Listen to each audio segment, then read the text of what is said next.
예, 안녕하세요. 저는 서울 아산병원 사회복지팀에 근무하는 가정의학과 전문의 전성훈이라고 합니다. 우리가 그 코로나 사태 때문에 얼굴 마주보지 못하고 이렇게 언택트로 강의를 하게 됐는데 빨리 코로나 사태가 지나가서 코로나가 완전히 없어져서 다시 만나서 강의할 수 있는 날이 빨리 왔으면 좋겠습니다. 오늘은 당뇨병의 관리에 대해서 말씀드리도록 하겠습니다. 당뇨병의 예방이 아니고 왜 당뇨병의 관리냐 하면 사실 당뇨병이 100% 완치되거나 완벽하게 안 걸리게 할 수 있는 방법이 사실은 없어요. 그래서 당뇨병의 관리로 제목을 붙인 거고요. 당뇨병의 원인이 뭐냐면 인슐린이 분비가 줄어들거나 인슐린의 저항성이 증가하는 거예요. 그리고 인슐린이 우리 몸속에 어떤 역할을 하기 때문에 당뇨병의 원인이 되느냐. 쉽게 말씀드리면 인슐린은 우리 몸속에서 혈관에서 혈당을 떨어뜨리는 작용을 해요. 그러면 혈당이라고 하는 것이 당이라고 하는 것이 우리 몸속에서 어떤 역할을 하냐면 에너지 역할을 하기 때문에 당은 낮아도 안 되고 높아도 안 되는 어려움이 있어요. 혈당이 너무 낮으면 저혈당 때문에 문제가 생기거나 아무 힘도 없는 그런 일이 생기니까 인슐린이 없으면 안 돼요.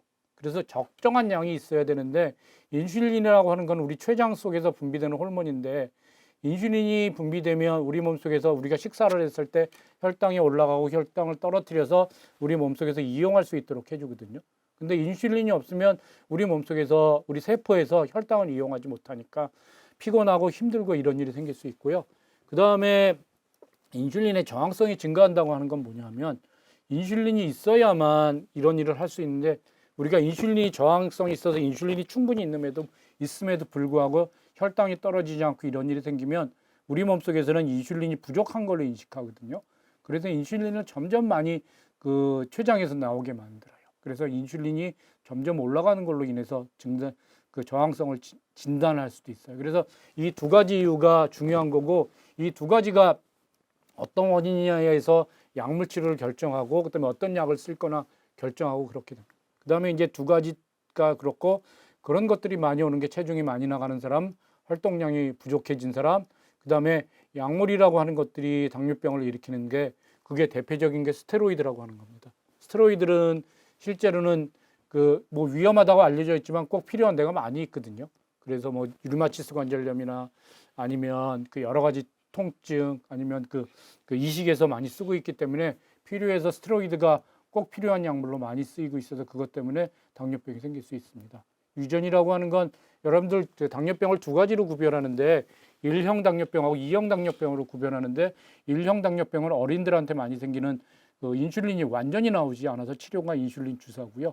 2형 당뇨병은 주로 어른들한테 많이 이렇게 생기는 거고 저기 보여 있는 두 가지 분비의 감소나 저항성 증가 때문에 생기는 건데 생각하기는 어린이들한테 생기는 것들이 유전 때문에 될 걸로 생각하지만 실제로는 어른들한테 생기는 2형 당뇨병이라고 하는 게 그게 유전된다고 알려져 있습니다. 그래서 당뇨병 가족력이 있으면 나한테 당뇨병이 생길 위험이 아주 높아진다는 걸 아셔야 되겠습니다.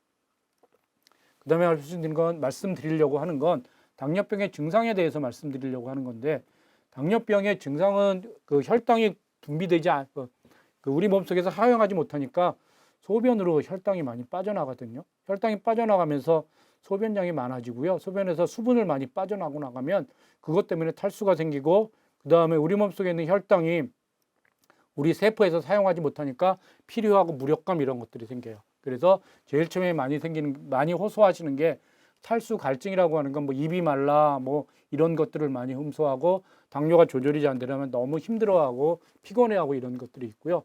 그 다음에 당뇨가 세포에서 사용한 게 아니라 소변으로 다 빠져나가 버렸기 때문에 배가 고프고 음식을 많이 먹게 돼요. 그 다음에 소변량이 많아지고 그래서 당뇨 조절이 잘 안 되는 사람들은 내가 이렇게 소변을 자주 보지 하는 의심하는 그런 게 있을 때 당뇨 조절이 안 되는 걸 의심할 수 있고요. 위의 것들은 당뇨 그 자체의 증상이고 시력 이상, 손발 저림 이런 것들은 당뇨 때문에 부작용이 생겼을 때 눈에 증상이 있는 상태에서 발견되기도 하고 손발이 저린 것들이 당뇨병 발견됐을 때 저런 증상으로 발견되기도 합니다. 증상이 없으면 뭐냐면 현재 당뇨병이 여러 경우에 발견할 수 있는데 건강진단에서 혈당이 높아서 검사해 보니까 엄청 높은 당뇨병이다 이렇게 했을 때는 본인은 인지하지 못하는 그런 경우가 많이 있습니다. 그 다음에 과거에는 체중이 많이 빠지는 것들이 당뇨병의 증상으로 나타나기도 했었는데 지금은 많이 보지는 못합니다. 그다음에 당뇨병의 진단은 세 가지 방법이 있어요. 모두 피검사인데 피검사를 언제 하느냐에 따라 다른 건데 공복혈당, 그다음에 식사하고 2시간 있다 하는 검사, 당화혈색소 검사가 있어요. 정상은 공복혈당은 99, 당뇨병은 126 이상 있어요. 그다음에 당화혈색소라고 하는 건 5.6% 이하가 그 정상이고 당뇨병이라고 하는 건 6.5% 이상가 정상이에요. 그래서 세 개가 다 맞아 떨어지면 그냥 쉽게 진단할 수 있는데 어떤 혈당은 공복혈당은 굉장히 높은데 그 당화혈색소는 정상이라든지 뭐 19~2시간 혈당은 아주 낮은데 당화혈색소는 높다든지 이렇게 세 가지가 다 맞지 않으면 그 정밀 검사라고 해서 그 당을 먹고 그 3시간 30분마다 이렇게 하는 검사를 하기도 하고요. 다 맞지 않으면 어쨌든 이 세 가지 검사를 해보면 그 당뇨인지 아닌지 대개는 정확하게 알 수 있습니다. 지금 말씀드린 당화혈색소에 대해서 다시 한번 설명하려고 하는데요. 당화혈색소라고 하는 건 영어로 저 헤모글로빈 A1C라고 읽는데 그 헤모글로빈에 당이 붙은 거의 비율이 얼마나 되는지 알 수 있는 겁니다. 이거는 2~3개월간의 혈당 수치를 반영하는 거고 장기적인 관리의 목표가 되고요. 빈혈이 있는 경우에 낮게 나타나고요. 비교해서 말씀드리는 건 뭐냐면 30 플러스 당화혈색소가 체온과 비슷하고 비교해서 말씀드리는데 정상 범위가 6.5%라고 했으니까 36.5도 체중은 그 체온은 문제가 없어요. 9% 이상 되면 우리 아이 체온이 지금 39도가 됐을 때 얼마나 답벽이 뭐 힘들겠고 그다음에 얼마나 때리기 위해서 노력하겠습니까? 그 정도로 위험하다고 말씀드릴 수 있을 것 같고요. 그다음에 당화혈색소가 아주 좋은 이유가 뭐냐면 식사하고 관련이 없어서 그래요. 가령 내일 제가 그 혈당 검사가 있고 당뇨 환자가 저희 우리 병원에 왔을 때 혈당이 공복시 혈당이 뭐 120, 130 크게 문제되지 않은 정도인데 당화혈색소가 뭐 9%, 10% 나왔다 그러면 이분은 당뇨 조절이 안 된 걸로 보는 건지 혈당 수치가 좀 낮다고 해서 괜찮은 걸로 보지 않아요. 이분은 그 하루나 이틀 열심히 노력하고 식사도 안 하고 그렇게 해서 혈당이 낮아진 걸로 보는 거지 당화혈색소가 정상이 아니라면 정상으로 보지 않아요. 그러면 그 내가 당화혈색소가 6.5%인데 혈당이 뭐 그 식전 혈당이 200, 뭐 150, 160 이렇게 됐다. 그럴 때는 당화혈색소가 정상이니까 잘 노력하셨겠지만 어제가 검사하시기 전에 뭐 그 금식을 다 못 하셨다거나 이렇게 반영할 수 있기 때문에 당화혈색소를 정상으로 유지하는 게 당뇨의 관리 목표입니다. 근데 이게 경험해 보신 분들은 알겠지만 당화혈색소 1% 떨어지는 게 굉장히 어려워요. 떨어뜨리는 게. 그래서 장기적으로 그 운동도 열심히 해야 되고 식사도 잘 해야 되고 약도 잘 먹어야 되고 이런 어려움이 있습니다. 그다음에 당뇨 전 단계 아까 말씀드렸던 그 정상하고 당뇨병하고 중간 단계 저거로 말씀드리면 식전 혈당으로 말씀드리면 100하고 125 사이를 말씀드리면 그다음에 가족력이 있는 경우에 실제로 당뇨는 아닌지 한번 검사해 볼 필요가 있어요. 왜냐하면 당뇨가 가족력이 있는 경우에는 그 당뇨로 넘어갈 관계가 많이 있기 때문에 그렇고요. 그다음에 일시적인 경우도 많이 있습니다. 뭐 전날 식사를 너무 많이 했다거나 스트레스 상황에서 혈당이 올라갔는데 스트레스가 되면 스트레스 호르몬이라고 하는 거예요. 우리 몸속에 분비되는데 스트레스 호르몬들은 다 혈당을 올리는 쪽으로 작용하기 때문에 일시적인 경우도 많이 있습니다. 비만이 있는 경우는 무엇보다도 체중을 줄이라고 권유하는 거고요. 그래서 당뇨병이 아닌 걸로 판단되고 특별한 가족력이 없다면 그다음에 당화혈색소가 특히 정상이라고 한다 그러면 체중 줄이고 그다음에 소식 위주로 식이요법하고 꾸준한 유산소 운동한 다음에 1년 있다 다시 보자고 합니다. 그래서 가족력이 있거나 당화혈색소가 올라간다 그러면 당뇨일지도 모르니까 정밀 검사를 하거나 이렇게 나가게 됩니다. 당뇨 치료 목법은 뭐냐면 여러 번 강조해 드리지만 당화혈색소가 6.5% 이내로 그 유지하는 게 당뇨 치료의 목표입니다. 당화혈색소를 6.5%로 유지하면 우리가 걱정하는 당뇨 합병증이 오지 않으니까 당뇨 합병증을 예방하기 위해서 혈당 조절의 목표를 당화혈색소 6.5% 이하로 합니다. 그러면 좀 더 철저하게 치료해야 되는 경우가 있는데 수술 전후 임신 급성질환이 있는 경우에 좀 더 엄격한 혈당 조절이 필요한데 이런 경우에 혈당이 많이 올라가세요.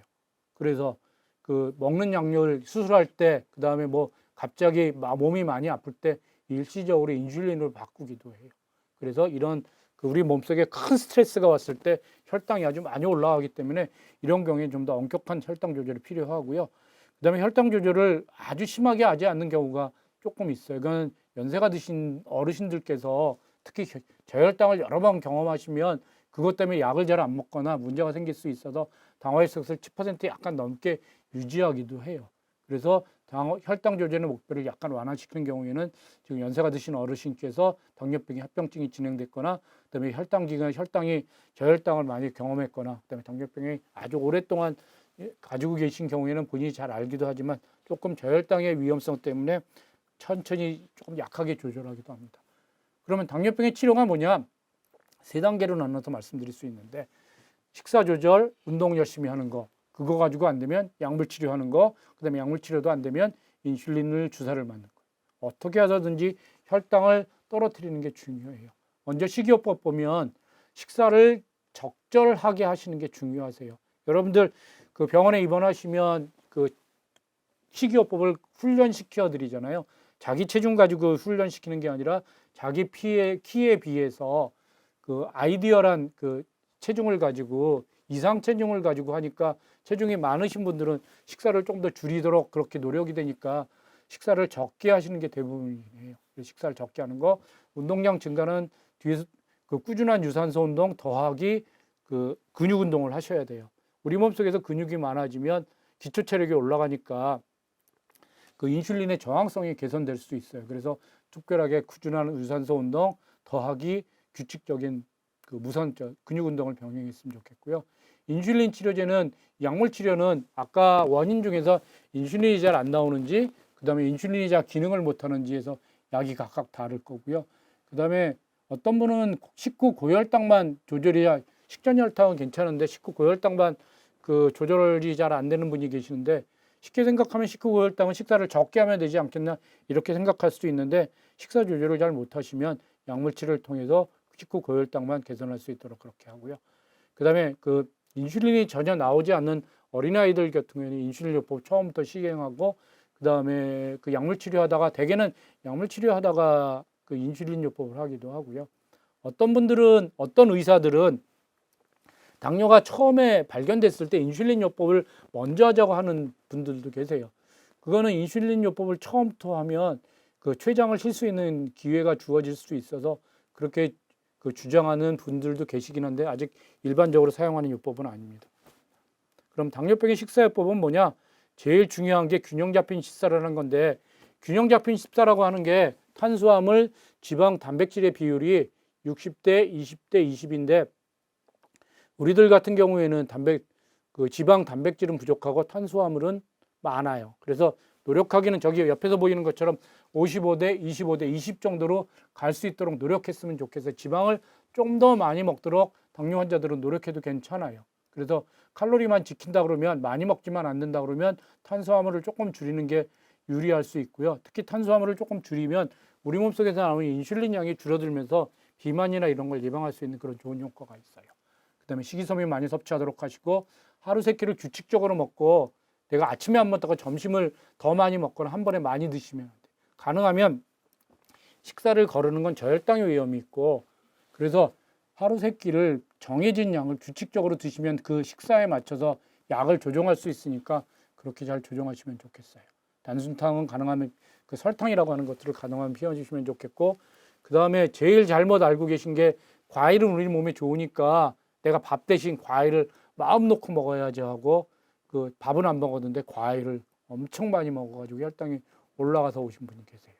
과일에 있는 과당도 혈당을 많이 올리니까 마음 놓고 드셔도 되는 건 아닙니다. 식사의 관리는 무엇보다도 전체적인 칼로리가 중요하다고 하는 건 많이 먹지 않는 거. 그다음에 식후 고혈당은 식사 중에 있는 당질의 양으로 결정하는 거예요. 그래서 현미를 먹어도 당장이 올라가는 건 아니지만 현미를 마음 놓고 많이 먹어도 된다는 의미는 아닌 거예요. 그래서 가능하면 탄수화물을 좀 적게 당질의 양을 적은 걸로 식사할 수 있도록 노력해 주시면 좋겠고요. 당지수에 관계없이 전 탄수화물 식이를 권유하는 거예요. 그 다음에 식후 고혈당이 잘 안 올라가면 식후 30분에 운동하는 게 혈당을 좀 떨어뜨릴 수 있도록 할 수 있는 거고요. 여기 당지수라고 하는 게 나왔는데 당지수라고 하는 게 뭐냐면 같은 식사를 했을 때 혈당을 얼마나 올리는 거예요. 현미를 좋다고 말씀드리는 이유는 백미 하얀 밥보다는 현미를 먹었을 때 혈당이 천천히 올라가는 거예요. 혈당이 안 올라가는 건 아닌데 어쨌든 그 혈당을 가장 많이 높이는 건 설탕, 그다음에 흰쌀밥, 밀가루로 만든 것들인데 그건 먹자마자 혈당이 굉장히 많이 올라가기 때문에 거기에 따라서 그 인슐린이 금방 많이 나오게 돼요. 그것들이 인슐린이 우리 몸속에서 많이 나오면 저혈당을 유발하기도 하지만 비만으로 넘어갈 수도 있어서 그래서 위험할 수도 있어서 인슐린이 우리 몸속에 나오지 않도록 현미 같은 거를 많이 먹지 않도록 그렇게 노력해 주시면 좋겠어요. 두 개 중에서 어느 게 더 좋은 식단이라고 생각하세요? 흔히들 빨간 쪽에 있는 식사를 우리 몸속에 좋은 식단이라고 생각하세요.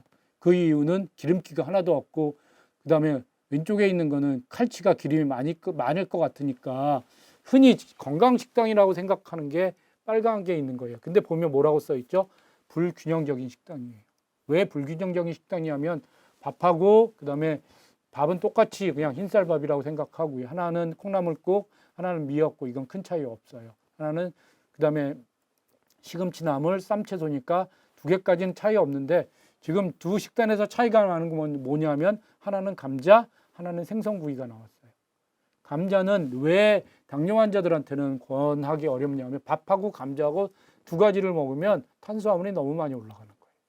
그래서 당뇨 환자들한테는 이렇게 권유하지 않고요. 옆에 있는 것처럼 생선구이를 먹으면 단백질이나 지방이 조금 올라갈 수도 있지만 그게 그렇게 혈당을 많이 올리는 걸로 작용하지 않습니다.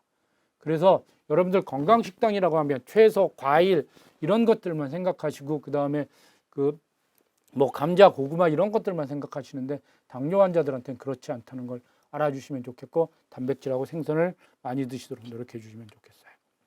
그래서 당뇨 환자들이 많이 질문하는 것들이 이런 것들이에요. 첫 번째로 설탕이나 단 음식이 너무 먹고 싶은데 먹으면 안 되나요? 안 되진 않아요. 설탕을 먹으면 너무 혈당이 바로 올라가니까 혈당 검사를 해보거나 당뇨를 오래 관리하고 싶은 분은 해보셨던 분들은 먹고 싶긴 한데 참는 거예요. 그 대신 설탕을 그러니까 단 거를 먹으면 그 대신 밥을 안 먹거나 탄수화물을 줄여야 되는데 그게 더 힘들 수도 있으니까 그래서 많이 줄이는 겁니다. 과일은 얼마나 먹을 수 있느냐? 되게 사과로 기준하면 조그만 사과는 하루에 1개 정도, 좀 큰 사과는 반 개 정도 먹을 수 있는데 과일이 우리 몸속에 좋다고 뭐 사과를 마음대로 먹거나 뭐 여러분들 여름 되면 수박을 마음 놓고 먹거나 이건 안 되세요. 그다음에 고기를 먹어도 되나요? 이거 질문은 고기가 나쁘다고 생각하고 이렇게 질문하시는 거거든요.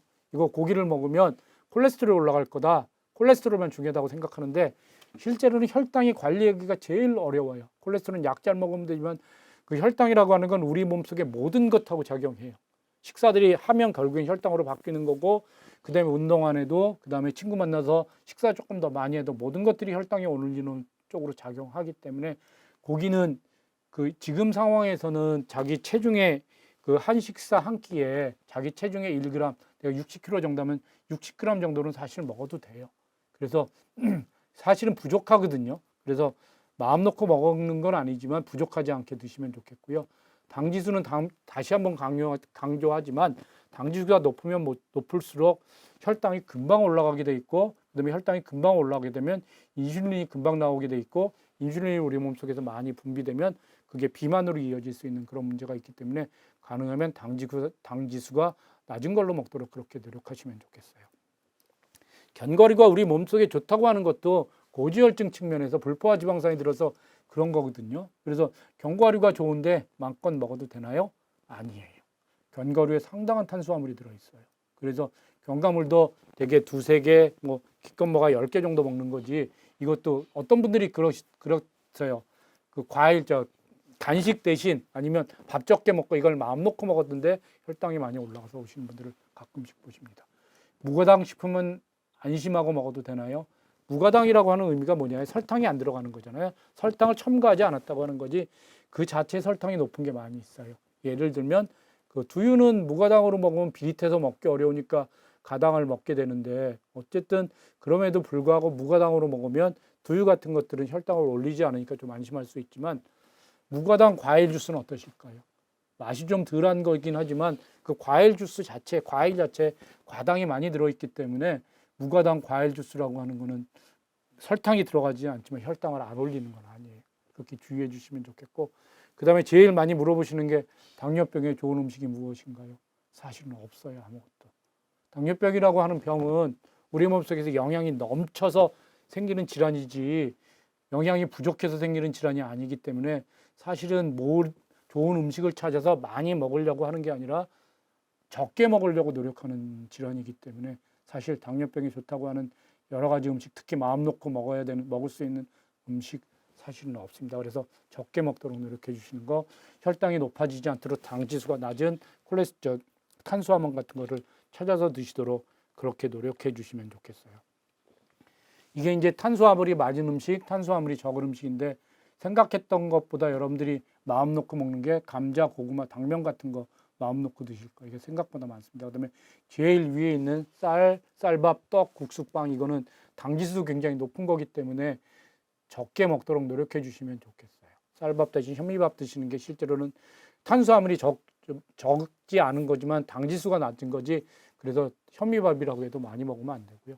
말린 과일은 그 수분이 날아가면서 혈당이 굉장히 높아져 있고 감이 통조림, 요구르트가 생각보다 많이 넣습니다. 그다음에 밤, 땅콩버터, 아몬드, 캐슈넛이 그 우리 몸속에 좋은 걸로 알려져 있어서 저걸 많이 먹으려고 노력하시는 분들이 많으시는데 당뇨 환자들은 아닙니다. 당뇨 환자들 같은 경우에는 설탕을 어디를 통해서 많이 흡수하는지 이렇게 연구해서 보면 어르신들은 믹스 커피를 통해서 많이 먹고 젊은 사람들은 탄산음료를 많이 먹어요. 그래서 옆에 있는 것처럼 만약에 커피를 마신다고 하면 아메리카노를 드시면 좋겠는데 어르신들이 믹스 커피를 싸놓고 식사 대신으로 드시기도 하시더라고요. 그거 먹으면 거기 안에 있는 설탕이 굉장히 많이 있으니까 힘이 나시니까 식사 대신 드시기로 하는데 당뇨 환자들은 절대로 안 돼요. 드시자마자 그냥 혈당이 즉각 올라갑니다. 탄산음료는 젊은 사람들 같은 경우에 그 자체가 설탕물이니까 그거를 막았을 때 혈당이 많이 올라가고요. 그래서 이 음식 대신 먹었으면 좋겠는 것들이 탄수화물이 적은 음식이에요. 실은 육류, 어류, 조개류 비싸서 그렇긴 한데 저런 것들이 탄수화물이나 약간 그 고지혈증 유발할 수 있긴 하지만 그렇게 문제되지 않고요. 치즈, 생크림, 버터, 달걀도 우리 몸속에 굉장히 좋은 단백질입니다. 그래서 하루에 한두 개씩 드시는 건 문제되지 않습니다. 그다음에 채소류, 호두, 잣은 조금 그 아몬드나 커슈에 비해서 탄수화물이 좀 적고요. 김, 미역 등이 그렇습니다. 그다음에 커피는 설탕을 제외해서 드신다고 그러면 드셔도 괜찮은 음식으로 알려져 있고요. 커피에 대해서는 당뇨에 좋다 나쁘다 워낙 지금 두 가지 의견들이 많아서 뭐라고 말씀드리긴 어렵지만 어쨌든 하루에 한두 잔은 괜찮을 걸로 알려져 있습니다. 당뇨 환자의 운동 지침은 뭐냐면 운동을 열심히 하시는 게 굉장히 중요하고요. 그다음에 그 수영, 걷기, 자전거 이런 것들을 해야 될 것 같고 말초신경병이라고 하는 거는 다리 쪽에 문제가 생겨서 그쪽에 저리 가는 통증이 오는 분들이 많이 있으니까 달리기, 조깅 안 하시도록 그다음에 눈 쪽에 문제가 있을 때는 이렇게 신세 접촉하는 격한 운동에는 혈관이 더 문제 생길 수 있으세요. 하루에 30분 주 5회 이상 하셨으면 좋겠고 그다음에 여러 번 강조하지만 당뇨가 있으신 분들은 근력 운동을 병행하시면 근육이 늘어나면 여러 가지 문제 될 수 있는데 또 젊은 사람들이면 아령, 역기, 웨이트 이런 것들 할 수 있겠지만 연세 드신 어르신들은 앉았다 일어났다 하신다거나 어쨌든 그런 서서 이렇게 다리를 든다거나 이런 운동을 꾸준하게 하시도록 그렇게 노력해 주시면 좋겠습니다. 그 다음에 운동에서 제일 중요한 게 뭐냐면 그 저혈당이 올 수 있어요. 그 다음에 발에 상처가 날 수 있어서 가능하면 공복이나 식전은 피하면 좋겠고요. 그 다음에 여러분이 먹고 있는 약이 그 저혈당을 유발할 수 있는 약인지 아닌지 저혈당이 많이 유발하는 약이 따로 있으니까 그런 건 아닌지 노력해 주시면 좋겠고 그 다음에 최소한 일주일에 150분 이상 그렇게 노력해 주시면 좋겠습니다. 그래서 좀 더 강조하고 싶은 게 뭐냐면 저혈당이 인슐린이나 혈당 강화제라고 하는 것들을 사용했을 때 많이 아마릴이라고 하는 약을 쓸 때 많이 사용을 될 수 있으니까 저혈당이 올지 모르니까 운동할 때 주머니 속에 설탕 한두 개 있으면 좋겠고 운동하는 날 인슐린 복부에 주사하기 그다음에 그 공복 시에는 운동하지 말았으면 좋겠고요. 그다음에 중요한 게 탈수가 굉장히 중요하거든요. 그다음에 혈당이 올라오고 심장 기능이 저하될 수 있으니까 미리 물 먹고 시작하고 10분이나 15분마다 목마르지 않아도 계속 물을 먹으면서 운동하시도록 그렇게 해주시면 좋겠고요. 그 다음에 말초신경병이나 이런 경우에 잘 맞는 신발, 운동 전후에 상처에 문제가 없는지 확인해 주시면 좋겠어요. 그 다음에 운동보호 검사가 필요한 사람들도 있거든요. 그 35세 있거나 당뇨가 굉장히 오래됐거나 이런 경우에 혈관이 막혔을 수 있으니까 관상동맥에 문제가 없는지 이런 것들을 한 번쯤은 검사해 보시도록 그렇게 하고 말초증형이나 안저질환 쪽에서는 그 눈에 문제가 될 수 있으니까 심한 운동은 안 하시도록 그렇게 하시면 좋겠습니다. 그 다음에 신장이 나빠졌거나 이럴 때는 심한 운동은 하지 않으시도록 그렇게 노력하시면 좋겠고요. 아주 심한 경우에 이제 자율신경병증이라는 합병증이 올 수 있는데 안정된 상태에서 맥박이 빨리 뛰거나 혈압이 떨어지거나 그랬을 때는 춥고 덥고 이런 것들을 관리가 잘 안 되니까 너무 춥거나 더운 환경에서는 운동하지 않도록, 그 다음에 탈수가 문제되실 수 있다는 것을 알아주시면 좋겠습니다. 그 다음에 이제 약물을 해서 설명해 드리면, 인슐린이 부족하면 약물 치료를 인슐린이 많이 나오게 하면 돼요. 근데 우리 몸속에 인슐린은 그게 그 일정 부분 정해져 있는 것 같으니까 그런 것들이 그 치료가 잘 안 되거나 그럴 수 있고요. 그다음에 저항성 식후 고혈당에 문제가 있을 수도 있으세요. 그래서 약물료품은 그냥 약 이름을 몇 가지 써놨는데, 여러분들 아마릴이라고 하는 약이 현재로서는 제일 많이 쓰는데, 아마릴이라고 하는 건 우리 몸속에서 췌장에 작용해서 인슐린을 좀 더 많이 분비되도록 그렇게 하는 약이거든요.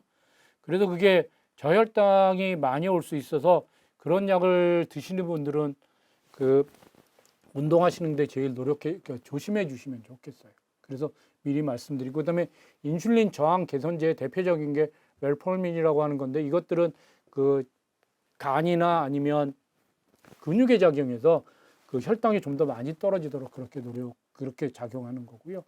그다음에 이제 장에서 그 포도당 흡수가 안 되도록 해서 그런 것들이 그 식후 고혈당을 개선하는 것들이 작용하고요.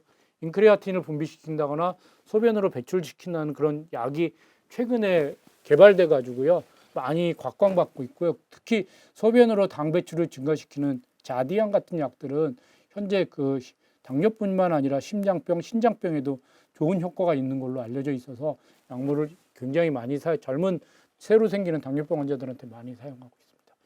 위에 지금 말씀드렸던 인슐린 분비 촉진 약물은 그 저혈당을 유발할 수 있으니까 잘 알았으면 좋겠고, 밑에 것들을 인크레아틴이나 저항 개선제 이런 것들을 많이 의사들이 선호하는 이유는 아주 심하지 않으면 저혈당이 많이 오지 않아서 그런 약물을 조금 더 선호하는 경향이 있습니다.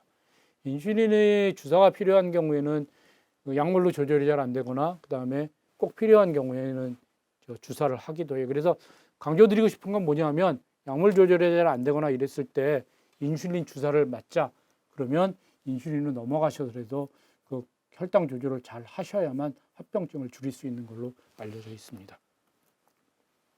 저혈당은 실제로는 그 인슐린을 많이 투여하거나, 그다음에 약물 투여에 식사를 안 하거나, 그다음에 공복 시에 과도한 운동했을 때 그런 일이 생기실 수 있고요. 그다음에 술을 많이 마셨을 경우에 또 당뇨가 저혈당이 생길 수 있는데, 간에서 혈당을 만들지 못하기 때문에 그런 일이 생길 수 있으세요.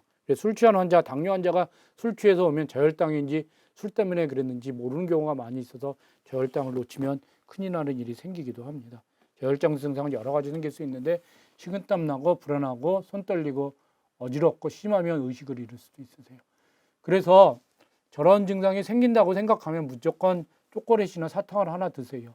왜냐하면 저혈당은 제일 심한 경우에 의식을 잃을 수도 있지만, 고혈당이라고 하는 건 대부분에는 약간 혈당이 높아지는 거지 그 자체가 크게 위험하게 되는 경우는 없으니까, 저혈당 증상이 생긴다고 의심된다고 생각하면 꼭 사탕 같은 걸 가지고 계셨다 드시면 좋겠어요. 동영상을 하나 보겠습니다. 우리 내분비내과 선생님들이 관리하실 때 어떻게 하시는지 당뇨병에 대해서 도움 말씀을 주실 거니까요. 자, 그 동영상을 하나 보시도록 그렇게 하겠습니다.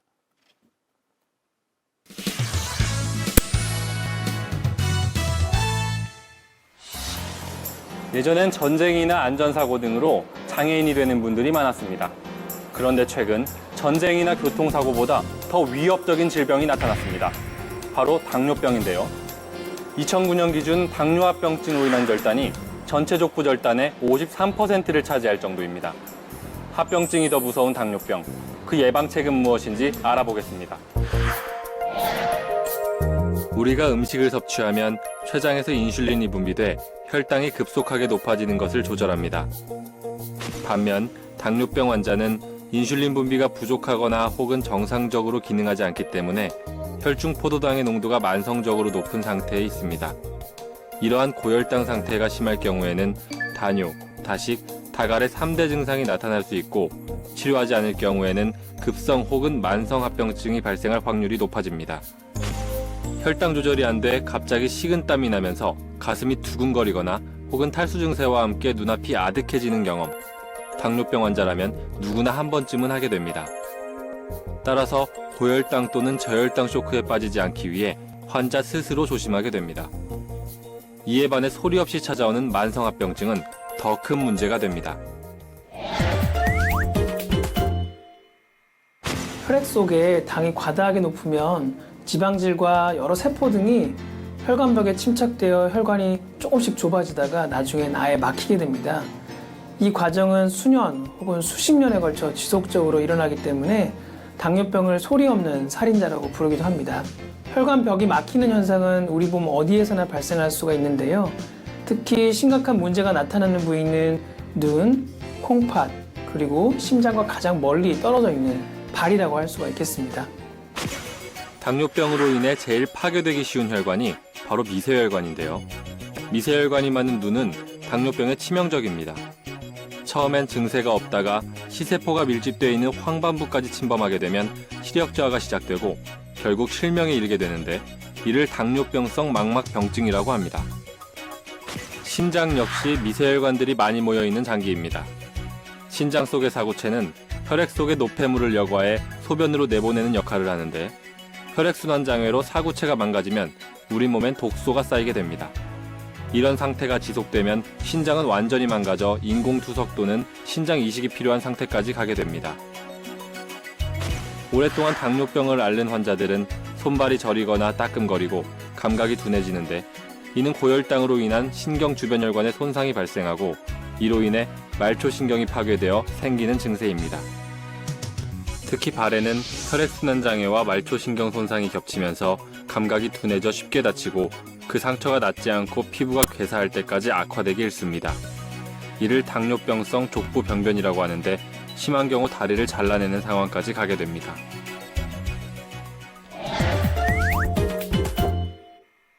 당뇨합병증의 특징은 초반에는 별다른 증세가 없다가 심각한 상황이 돼서야 증세가 나타난다는 공통점이 있습니다.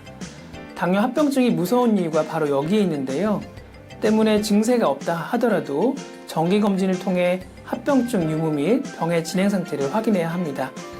또한 당뇨병 자체가 일반적으로는 완치가 불가능한 질병으로 아직까지는 알려져 있어서 철저한 식사요법, 운동요법, 그리고 적절한 약물요법으로 혈당을 조절하고 합병증의 진행 속도를 최대한 늦추는 것이 최고의 예방법이라고 할 수가 있겠습니다. 또한 혈당 이외에도 동반된 고지혈증 혹은 고혈압에 대한 관리도 합병증 예방에 필수적입니다. 흔히들 당뇨병을 평생의 동반자라고 부릅니다. 이 말엔 평생을 같이 가야 할 병이라는 뜻도 있지만 운동과 식사요법, 그리고 적절한 약물요법을 동반자로 삼는다면 건강한 사람보다 더 건강한 삶을 살 수 있다는 의미도 담겨 있습니다. 당뇨병을 인생의 동반자로 삼는 마음가짐이라면 당뇨합병증 역시 충분히 이겨낼 수 있지 않을까요? 지금까지 건강플러스였습니다. 당뇨합병증을 두 가지로 구별해 볼 수 있는데요. 큰 혈관이 막히는 것과 작은 혈관이 막히는 건데, 큰 혈관이 막히는 건 동맥경화인데 혈당 관리만 가지고는 잘 안 되거든요. 그래서 고혈압, 고지혈증, 당뇨병을 같이 관리하는 게 필수입니다. 특히 당뇨가 가신 분들이 저런 분이 많이 생기니까 당뇨 철저하게 관리하시는 것이 제일 중요하고요. 그다음에 작은 혈관합병증은 혈당 자체에 문제가 생기는 경우가 많은데 망막, 신장, 신경합병증이 생기는데 이건 혈당 관리를 철저하게 하시는 게 무엇보다도 중요합니다. 그래서 이제 당뇨발 위험군이 제일 많이 말씀드리고 싶은데 당뇨에서 발톱 깎다가 상처가 났는데 그게 낫지 않아서 여러 가지로 문제가 생기는 경우를 볼 수 있는데 오래된 경우 담배 피는 경우에 많이 생길 수 있으니까 관리를 잘 하시도록 그렇게 노력해 주시면 좋겠습니다. 그래서 결과적으로 말씀드리면 뭐냐면 이 결론인데요. 당뇨병에 관련한 식사, 운동, 스트레스, 그다음에 수면의 질을 높이는 것 이렇게 노력해서 말씀드렸을 거예요. 약은 처방하는 거니까 잘 드시면 좋겠고요. 식사는 적은 양이라도 규칙적으로 섭취하시고 그다음에 같은 칼로리에다도 당지수가 낮은 걸로 그다음에 양이 많지 않도록 노력해 주시면 좋겠고 운동 열심히 해서 규칙적으로 근육 운동을 병행하면 좋겠습니다. 스트레스를 관리했으면 좋겠는데 스트레스 호르몬이 우리 몸속에 스트레스를 받으면 스트레스가 그 호르몬이 분비돼서 혈당이 올라가도록 작용하는 거기 때문에 관리를 잘 해주시면 좋겠고 그다음에 수면의 질을 높이죠. 11시부터 3시에 잠을 잘 주무시면서 하면 그때 분비되는 호르몬이 우리 몸속에서 혈당을 떨어지도록 그렇게 작용하기 때문에 그렇습니다. 그래서 약 잘 드시고 운동 열심히 하시고 이렇게 잘 노력해 주시면 좋겠습니다. 당뇨병은 사실 쫓아보낼 수 없으니까 우리가 당뇨병 아까 말씀드린 것처럼 평생 같이 가야 합니다. 그래서 잘 관리해서 합병증이 생기지 않도록 잘 관리해 주시면 좋겠습니다. 이것으로 마치겠습니다. 감사합니다.